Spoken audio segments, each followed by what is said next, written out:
Number 1 की तरफ। Mic number 1 पर अगर कोई गैर मुस्लिम भाई हैं तो अपना सवाल कर सकते हैं माइक नंबर 1 से। पहले मैं आपको प्रणाम करता हूं, मेरा प्रणाम को आप स्वीकार करें। किशनगंज की पावन धरती पे आप आए हैं, आपका अभिनंदन है, स्वागत है। मैं क्वेश्चन करने से पहले एक बात बता देना चाहता हूं कि मेरा नाम है मनीष कुमार जालान, मेरी प्लाईवुड की फैक्ट्री है और उसमें हम 3 पार्टनर हैं, एक मुस्लिम पार्टनर भी उसमें है। मेरा बिजनेस 18 साल से उनके साथ है। कभी धर्म के कारण कभी कोई कंट्रावर्सी हमारे बीच में नहीं आई है और भगवान के आशीर्वाद से मैं चाहता हूं कि आगे भी नहीं आएगा। मेरा प्रश्न आपसे है कि सनातन धर्म और इस्लाम में क्या समानता है, उसके बारे में मुझे थोड़ा सा क्लियरिफिकेशन। भाई साहब का सवाल है कि उसकी प्लाईवुड की फैक्ट्री है, 3 पार्टनर, एक पार्टनर मुसलमान है, कभी भी कंट्रोवर्सी नहीं है और इंशाल्लाह नहीं आएंगी। उनका सवाल है कि सनातन धर्म और इस्लाम में क्या यकसानियत है, वो जानना चाहते हैं। हिंदू मजहब की सबसे अहम किताब है वेदा। दयानंद सरस्वती जिनने सनातन धर्म को और आम किया, वो सही कहते हैं कि हमें मानना चाहिए वेद। वेद सबसे ऊंची किताब है। स्मृति और श्रुति, श्रुति मतलब जो भगवान की तरफ से, स्मृति मतलब जो इंसानों ने लिखी है। श्रुति में आता है वेद और उपनिषद। तो सनातन धर्म के मुताबिक और इस्लाम के मुताबिक भी आप देखेंगे दोनों में खुदा के बारे में, ईश्वर के बारे में, अल्लाह के बारे में जो लिखा है वो यकसा है। आप जब पढ़ेंगे छंदोग्य उपनिषद चैप्टर नंबर 6 सेक्शन नंबर 2 श्लोक नंबर 1 में लिखा हुआ है संस्कृत में, एकम एविदित्यम, खुदा एक है, भगवान एक है, दूसरा नहीं है। लिखा है स्वतः उपनिषद में चैप्टर नंबर 6 श्लोक नंबर 9 में, नाचस्य कसिज जनिता न चदीपा, कि उस ईश्वर का कोई रब नहीं, उस ईश्वर के कोई वालिदैन नहीं, उससे ऊंचा कोई नहीं, उसका कोई वालिदैन है, कोई वालदा है। लिखा है स्वतः उपनिषद में चैप्टर नंबर 4 वर्ष नंबर 19 में, न तस्य प्रतिमा अस्ति, उस ईश्वर की कोई प्रतिमा नहीं। प्रतिमा संस्कृत लफ्ज है जिसके मानी अक्स, picture, painting, photograph, idol, statue, sculpture. तो लिखा है उस ईश्वर, उस भगवान की कोई प्रतिमा नहीं, कोई अक्स नहीं, कोई पिक्चर नहीं, कोई पेंटिंग नहीं, कोई पोर्ट्रेट नहीं, कोई आइडल नहीं, कोई स्कल्पचर नहीं, कोई स्टैच्यू नहीं। आगे जब आप पढ़ते हैं ये सारी चीजें कुरान में भी लिखी, मैं उसके ऊपर आऊंगा। ये है ईश्वर के बारे में जो लिखा गया है। उसी तरीके से आप आगे जब पढ़ेंगे यजुर्वेद चैप्टर नंबर 40 वर्ष नंबर 8 और 9 में, उसमें लिखा है अंधात्म प्रविशंति या असम्मुति उपास्ते। अंधात्म मीन्स अंधकार, प्रविशंति मतलब दाखिल होना, अंधात्म प्रविशंति या असम्मुति उपास्ते, वो अंधकार में दाखिल हो रहे हैं जो लोग असम्भूति की पूजा करते। असम्भूति मतलब नेचुरल थिंग्स लाइक हवा, पानी, आग, जो नेचुरल थिंग की पूजा करते हैं जैसे हवा, पानी, आग, वो अंधकार में दाखिल हो रहे। और वो श्लोक का कंटिन्यू होता रहा है, वो लोग और घोर अंधकार में दाखिल हो रहे जो संभूति की पूजा करते। संभूति मतलब इंसान की बनाई हुई चीजें, टेबल, चेयर, आइडल, मूर्ति, इसकी पूजा करेंगे तो और घोर अंधकार में दाखिल होंगे। और लिखा है ऋग्वेद में जिल्द number 1 hymn number 164 verse number 46, एकम सत्य विप्र बहुधा विदांते, सत्य एक है, खुदा एक है, एकम सत्य विप्र बहुधा विदांते। लोग, विद्वान लोग उस ईश्वर को कई अलग नाम से पुकारते हैं, ईश्वर को कई अलग नाम से पुकारते। यही चीज लिखा है कुरान में जो मैंने जिक्र किया हूं, सूरह इसरा में सूरह नंबर 17 आयत नंबर 110, कुलिदुल्लाह विदुर्रहमान अयमतदु फलाल उस्मान हसना, चाहे कहो अल्लाह या रहमान, उसे अच्छे नाम से पुकारो क्योंकि अल्लाह के सारे अच्छे नाम हैं।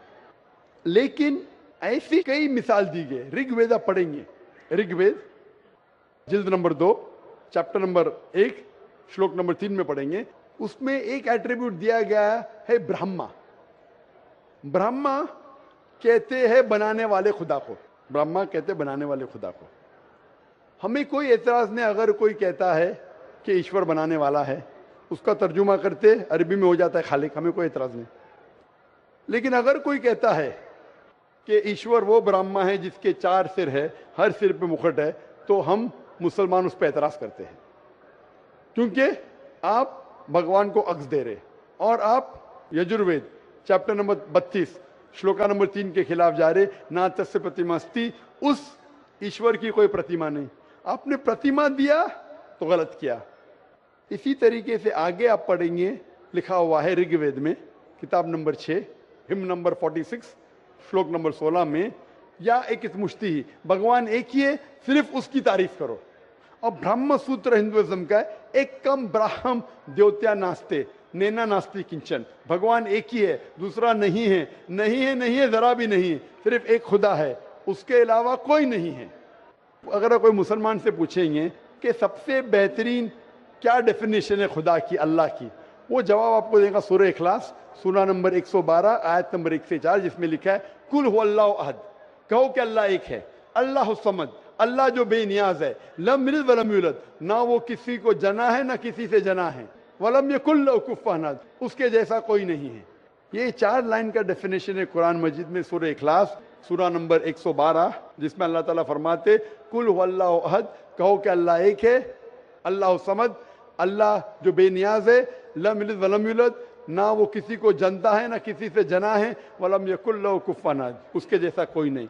अगर कोई भी चीज को आप कहते हैं खुदा है, भगवान है, ईश्वर है, अगर ये 4 लाइन के डेफिनेशन में उतरता है, हम मुसलमान को कोई एतराज नहीं मानने के लिए कि वो ईश्वर है, कि वो खुदा है। तो ये सनातन धर्म के खुदा एक है, उसका कोई अक्स ने हूबहू मिलता है कुरान मजीद से।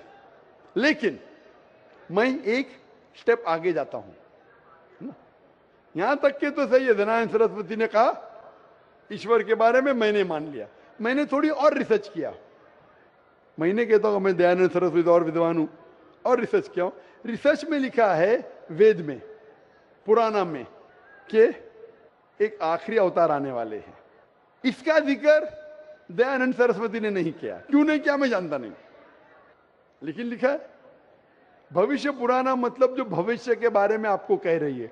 अगर आप पढ़ेंगे वेद और भविष्य पुराना और बाकी पुराना, कई जगह आखिरी पैगंबर मोहम्मद सल्लल्लाहु अलैहि वसल्लम का जिक्र है। मैं पूरा तफसीर से नहीं बोलूंगा, हवाले दूंगा तो आसान होगा। आप पढ़ेंगे भविष्य पुराना पर्व 3 खंड 3 अध्याय 3 श्लोका 5 से 8 तक, इसमें मोहम्मद सल्लल्लाहु अलैहि वसल्लम का जिक्र है। आगे पढ़ेंगे भविष्य पुराना पर्व 3 खंड 3 अध्याय 3 श्लोका 10 से 27 में मोहम्मद सल्लल्लाहु अलैहि वसल्लम का जिक्र है। अगर आप पढ़ेंगे अथर्ववेद किताब नंबर 20 खंड नंबर 127 श्लोका नंबर 1 से 14 में मोहम्मद सल्लल्लाहु अलैहि वसल्लम का जिक्र है, इसे कहते कुंटब सुक्तास। अगर आप पढ़ेंगे ऋग्वेद किताब number 1 chapter number 53 shloka number 9 में मोहम्मद सल्लल्लाहु अलैहि वसल्लम का जिक्र है। कई जगह पे उनका नाम से जिक्र है और बड़ी तफसील से जिक्र है कल की पुराना में। कल की पुराना चैप्टर नंबर 5, 7, 9, 15 यहां पढ़ेंगे। इसमें लिखा है कि कल युग में, कल युग मतलब आखिरी युग में आएंगे आखिरी अवतार। अवतार जैसा मैंने कहा का मतलब नहीं कि भगवान नीचे आना, अवतार एक संस्कृत वर्ड है जिसका मानी अवत्र, अवत्र मतलब खुदा ने भेजा, खुद खुदा नहीं आ रहा है, it belongs to god, not god himself. इसीलिए इसका कॉन्सेप्ट है मैसेंजर, पैगंबर। तो कल युग में कल के अवतार आएगा, उसके बाप का नाम है विष्णु यास। विष्णु मतलब ईश्वर खुदा, यास मतलब खुदा का बंदा। अरबी में कहीं हो जाता अब्दुल्ला जो मोहम्मद सल्लल्लाहु अलैहि वसल्लम के वालिद का नाम था। उसकी माँ का नाम होगा सुमति, सुमति मतलब अमन शांति। अरबी में कहेंगे आमिना जो नाम था मोहम्मद सल्लल्लाहु अलैहि वसल्लम के वालदा का नाम। वो पैदा होंगे एक अमन के शहर में जो था मक्का। वो पैदा होंगे ऐसे खानदान में जो उस शहर का रखवाला था और मोहम्मद सल्लल्लाहु अलैहि वसल्लम कुरैश खानदान में पैदा हुए। पहली वही उन्हें आएंगे एक गार में, एक केव के अंदर। मोहम्मद सल्लल्लाहु अलैहि वसल्लम को सबसे पहली वही आए गार हिरा में रात के वक्त, हम जानते हैं।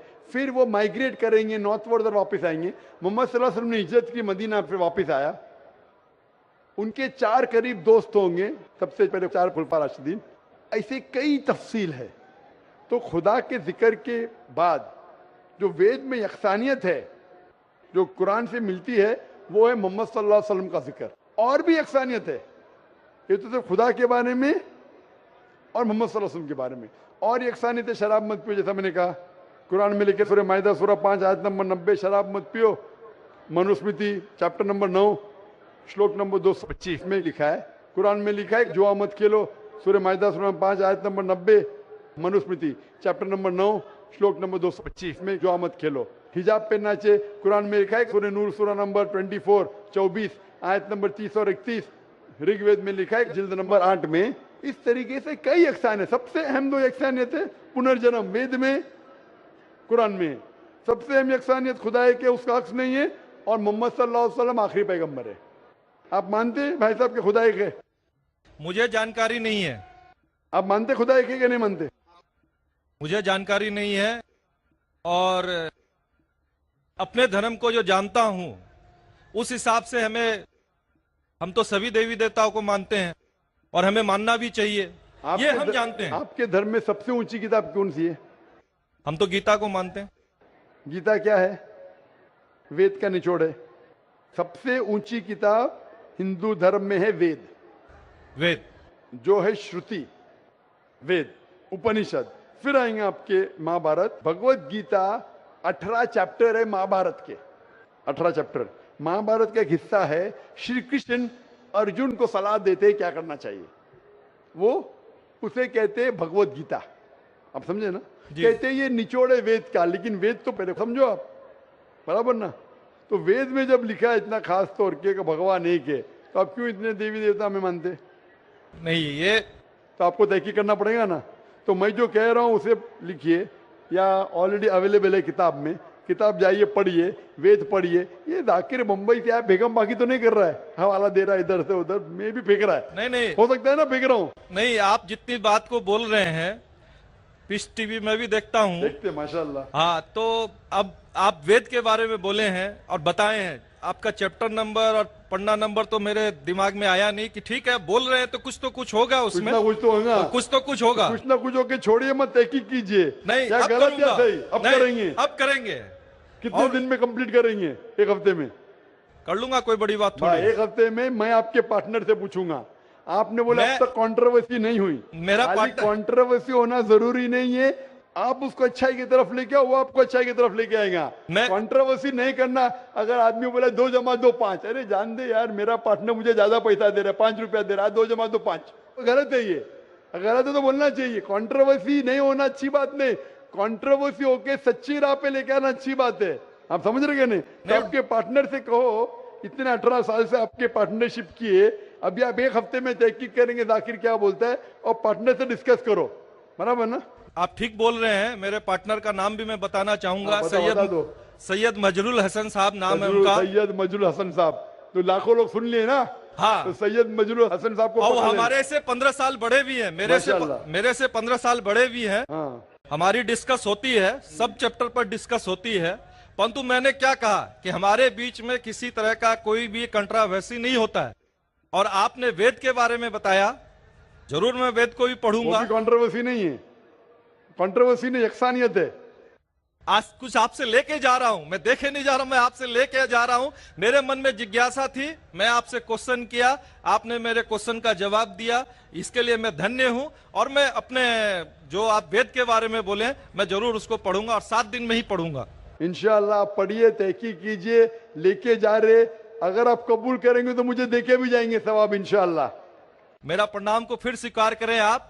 इसी के साथ मैं अपने शब्दों को विराम देता हूं। माइक नंबर 3 पर अगर कोई गैर मुस्लिम भाई हैं तो अपना सवाल कर सकते हैं। आदाब डॉक्टर जाकिर साहब, मैं पिंटू, मेरा प्रोफेशनल स्टूडेंट हूं। मैं बंगाल इस्लामपुर से बिलोंग करता हूं। तो मेरा सवाल आपसे ये है सर कि जो लोग अल्लाह के राह में शहीद हो गए वो जिंदा हैं या के मुर्दा? और सर एक बात, इस सवाल में अगर छोटी सी और भी बीच में कोई सवाल पैदा हो तो आप बुरा नहीं मानिएगा। क्या उठने वाला है वो भी मैं जानता हूँ, क्या उठने वाला है वो भी जानता हूँ मैं, क्योंकि मेरा फन है ये सवाल जवाब, मेरा फन है। मैं आपको पहली बार सुन रहा हूँ। क्या उठने वाला है वो भी जानता हूँ, इसीलिए मैं जवाब दूंगा और आपको जवाब भी मिल जाएगा उसके अंदर इंशाल्लाह। भाई साहब का सवाल है कि जो शहीद होते हैं वो जिंदा होते हैं या मुर्दे होते हैं? ये कुरान मजीद की आयत है, सूरह बकरा की सूरा नंबर 2 आयत नंबर 154। इसमें लिखा है कि जो लोग शहीद हुए वो जिंदा है।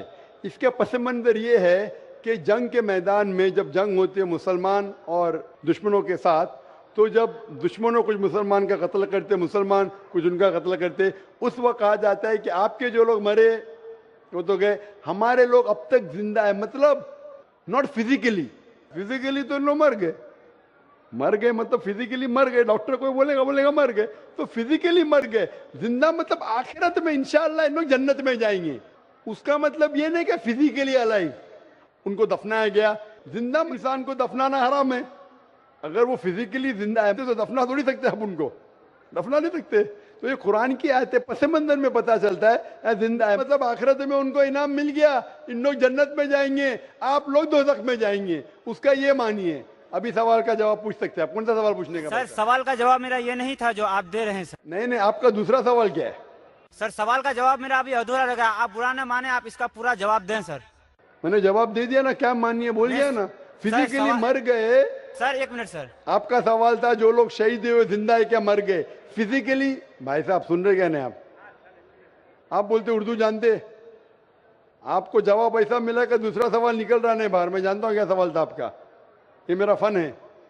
आपका सवाल था कि शहीद लोग जिंदा है क्या मर गए। कुरान की आयतें जिंदा है, फिजिकली इन लोग डेड है। शहीद मतलब शहादत देते मर जाना, तो फिजिकली डेड है, लेकिन आखिरत में इंशाअल्लाह जन्नत में जाएंगे, आखिरत में जिंदा रहेंगे, ये जवाब है। तो जिंदा रहेंगे सर आखिरत में, इस दुनिया में नहीं, इस दुनिया में मर गए, तो आखिरत में जन्नत में जाएंगे। आखिरत में तुम भी जिंदा रहेंगे, मैं भी जिंदा रहूंगा। यहाँ जिंदगी मतलब इन लोग जन्नत में जाएंगे इंशाअल्लाह। क्वेश्चन करें सर? क्वेश्चन करो सर। आप कह रहे हैं जिंदा रहेंगे, तो क्या आखिरत में, इस दुनिया में नहीं? रिपीट करो मेरा जवाब। सर आखिरत के बारे में हम नहीं बोल रहे, हम इस दुनिया के बारे में इस बोल रहे दुनिया हैं में मर गए इन लोग, जो शहीद है वो मर गया। आगे बोलो। तक़ूलू लिमन युक़्तलू फी सबीलिल्लाहि अमवात वल अहयाउ वलाकिन ला तशऊरून, इसका तफसीर बताइए सर हमें। अरे वही तो मैंने बोला, मैं जानता हूं आप गैर मुस्लिम हैं। सर गैर मुस्लिम हूँ सर, लेकिन मैं आप गैर मुस्लिम है क्या मुसलमान? गैर मुस्लिम का नाम लेके सवाल पूछ रहे। सर मेरा नाम पिंटू दास है, बोल लिया हूँ पहले सर। बराबर, आप जो कह रहे हैं मैंने वही आयत की तशरीह दी, हवाला देखिए। आप नहीं समझे तो मैं क्या करूं? नहीं सर दीदा कॉल प्लांटेड क्वेश्चन। आपने सवाल पूछे, मैंने जवाब दिया कि इस दुनिया में वो लोग मर चुके हैं, जिंदा मतलब आखिरत में इन लोग जन्नत में जाएंगे। जवाब साफ है, लेकिन जो चाहते थे आपको वो आपको जवाब नहीं मिला, इसलिए आप फंस गए। वास्तुतंत्र के हिसाब से घर बनाना बहुत कॉमन हो चुका है, तो ये कितना दूर सही है या गलत है? बहन का सवाल है कि वास्तुतंत्र के हिसाब से घर बनाना कितना सही है। ये एक साइंस है जो अभी ज्यादातर फेमस हो, पहले फेमस नहीं था। कैसे दिशा में रखेंगे तो यहाँ से हवा आएंगे। अगर आप ये साइंटिफिक लेंगे और साइंटिफिक फायदा होता है, क्या खिड़की अगर इस दिशा में, इस दिशा से हवा आ रही है, ज्यादा सर्कुलेशन, कोई हर्ज नहीं। लेकिन अगर दीनी एतबार से बनाएंगे, ऐसा बनाएंगे तो जिंदगी अच्छी होगी, तो ये गलत है। अगर आप साइंस के मुताबिक लेते हैं कि इससे सर्कुलेशन, तो कुछ चीज सही है, कुछ चीज गलत है।